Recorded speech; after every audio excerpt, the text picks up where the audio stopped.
हाँ तो भाई लोग, क्या हाल चाल। तो वैसे मैंने आज रीजीरो के सीजन 4 के ऊपर वीडियो बनानी थी, लेकिन आज सुबह ही मैं ऐसे ही फ्री बैठा हुआ था और मेरे दिमाग में एक एनिमे बहुत टाइम से था जिसका ट्रेलर देखकर ही मैं काफी ज्यादा एक्साइटेड हो गया था और मैं उसके एयर होने का बहुत टाइम से इंतजार कर रहा था। और अब आज सुबह मैंने जब देखा था तो उसकी 3 एपिसोड्स आ चुकी हुई थी। मैं बात कर रहा हूँ जादूगर अ विच इन मंगोलिया की। अब ये एनिमे स्टार्ट करने से पहले मुझे सिर्फ इतना पता था कि इस एनिमे के अंदर हमें पर्शिया का सीन दिखाया हुआ है और थोड़ा बहुत मुस्लिम टच इन्होंने हमें दिखाया हुआ है। अब इससे पहले मुस्लिम टच वाला एनिमे मैंने सिर्फ एक ही देखा था और वो था जोजो बिज़ार एडवेंचर का, वो इजिप्ट वाली आर्क जो थी, लेकिन उसके अंदर भी कुछ इतना खास नहीं दिखाया हुआ था। इस एनिमे को लेके मैं पहले से ही थोड़ा बहुत एक्साइटेड था कि मैंने देखना था कि यार ये किस तरह मुस्लिम कल्चर को रिप्रेजेंट करेंगे।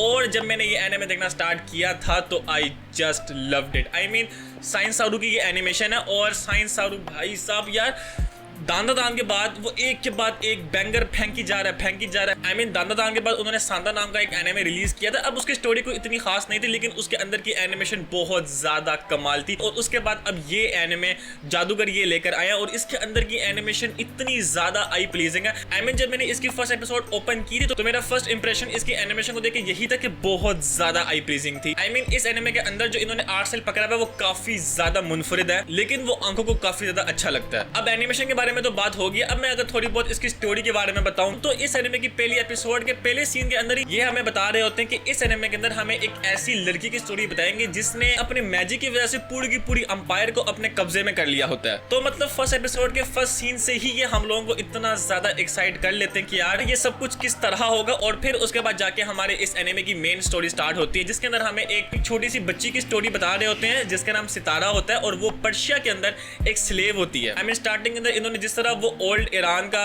जो पूरा कल्चर दिखाया था वो मुझे बहुत ज्यादा अच्छा लगा था। और लाइक उसके अंदर जब हमारी सितारा गलियों में भाग रही होती है तो पीछे से अजानों की आवाजें आ रही होती है। और अगर एक न्यूट्रल बंदा देखेगा तो वो कहेगा यार ठीक है यार पर्शिया का उन्होंने कल्चर ही दिखाया हुआ है। लेकिन मैं बीइंग अ मुस्लिम पहली दफा ऐसा हो रहा था कि एनिमे के अंदर मैं अजान को सुन रहा हूँ, इवन तो वो पीछे से थी। लेकिन उसके बाद जब हमारी सितारा वो मस्जिद के सामने खड़ी होती है और उसके बाद और सामने से अजानों की आवाजें आ रही होती हैं, वो सीन देख के तो मेरे गूज़बम्स खड़े हो गए थे लिटरली। मैंने अपनी जिंदगी में कभी ये एक्सपेक्ट नहीं किया था कि यार मैं एनिमे के अंदर अजान को सुन रहा हूँ। और सितारा के बारे में अगर मैं बात करूँ तो वो एक्चुअल में एक स्लेव होती है और उसको वहाँ पे एक रॉयल हाउस में बेच दिया जाता है। अब तुम लोगों को पता है यार पिछले वक्तों में स्लेव्स की कोई इतनी ज्यादा अहमियत नहीं हुआ करती थी। आई मीन उनकी क्या ओपिनियन है, उनकी क्या इमोशंस है, उनकी क्या फीलिंग है, इसके बारे में कोई भी नहीं सोचा करता था। और हमारी सितारा को जब बेचा जाता है तो वो स्टार्टिंग में काफी ज्यादा चुपचाप सी रहती है।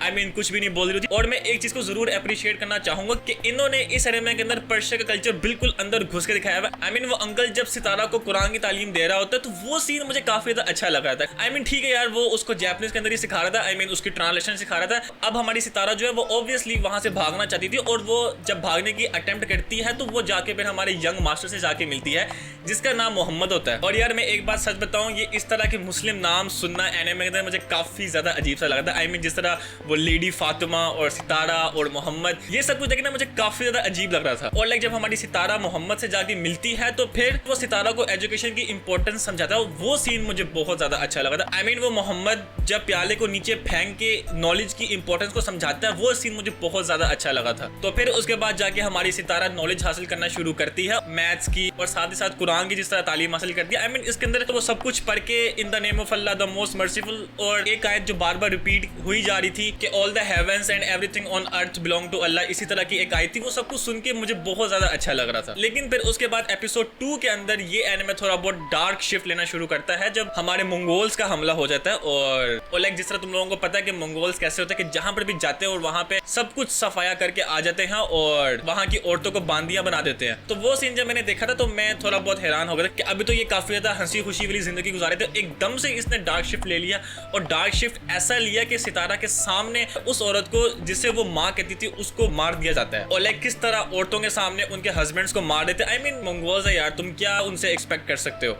और ये सब कुछ जो हो रहा था सितारा इन सबको अपनी आंखों से देख रही थी। और तुम लोग खुद सोच लो कि यार उसके दिमाग में क्या चल रहा होगा। अब उसके बाद हमारा मंगोलियन किंग जो होता है वो अपनी वाइफ के लिए, जिससे वो बहुत ज्यादा प्यार करता है, वो सितारा के घर से एक किताब लेकर आता है जिसका वैसे अभी तक पर्पस नहीं बताया कि उसकी बीवी को वो किताब क्यों चाहिए। अब उस किताब को समझाने के लिए हमारा किंग सितारा को अपॉइंट करता है। अब यहाँ से हमारी सितारा की मंगोलियन अंपायर के अंदर एंट्री हो जाती है और ऑब्वियसली सितारा का मेन मकसद बदला लेना है। लेकिन आई हैव टू से इन्होंने जिस तरह मंगोलियन अंपायर को दिखाया वो बहुत ज्यादा कमाल दिखाया। अब स्टोरी के अलावा अगर मैं बाकी चीज़ों के बारे में बात करूं तो सबसे पहले तो मैं इसके म्यूजिक के बारे में बात करना चाहूँगा। ओ भाई साहब, मतलब जो बैकग्राउंड के अंदर इसका म्यूजिक बजता है is out of this world. I mean जिस तरह मंगोल्स के सीन में वो पीछे म्यूजिक बजता है, और उसके अलावा जो ओवरऑल म्यूजिक है इस पूरे एनिमे का वो मुझे बहुत ज़्यादा कमाल का लगा। बाकी अभी ये एनिमे एयर हो रहा है, अभी इसके सिर्फ 3 एपिसोड्स आई हैं और मैं बहुत ज़्यादा एक्साइटेड हूँ इस एनिमे को लेके। ओके, तो आज के लिए बस इतना ही। आई होप आपको आज की वीडियो पसंद आई होगी। आइए तो हमारे इस चैनल को सब्सक्राइब कर दे और मैं मिलता हूँ आपको अपनी किसी नेक्स्ट वीडियो में। तब तक के लिए अल्लाह हाफिज़ एंड सायोनारा।